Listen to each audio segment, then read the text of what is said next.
शेतकरी बंधूंनो नमस्कार. अमोसमी पावसामुळे आणि ढगाळ वातावरणामुळे भरपूर पिकांवर रोगांचा फैलाव खूप जास्त प्रमाणात होत आहे. तसंच त्यामधलंच एक पीक म्हणजे डाळिंब.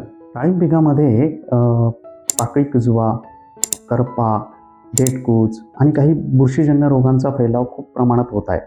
तसंच द्राक्ष पिकामध्ये सुद्धा डाउनी मिल्ड्यू आहे, पावडरी मिल्ड्यू म्हणजेच भुरी रोग, त्यानंतर गळकूच अशा समस्या डोकं वर काढत आहेत. तर अशा सर्व समस्यांवर आपणास प्रभावी नियंत्रणासाठी फवारणी आणि ड्रीपद्वारे डोस देणे खूप गरजेचे आहे.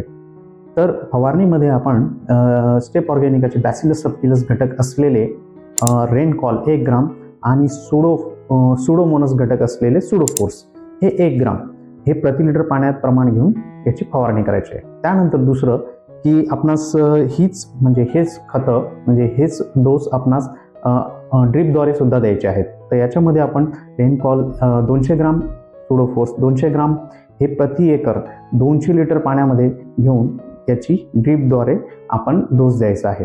आणि जर अशाच समस्या जर इतर पिकांवर सुद्धा आपणास दिसत असतील, जशा बुरशीजन्य रोगांच्या काही समस्या तर इतर पिकांवर म्हणजेच भाजीपाला वर्गीय, वेलवर्गीय, त्यानंतर हरभरा, मका, इतर अशा काही पिकांवर तुम्हाला जर ह्या अशा समस्या दिसत असतील तर ही फवारणी आणि ड्रीपद्वारे देणारे हा डोस हा आपण नक्की द्या.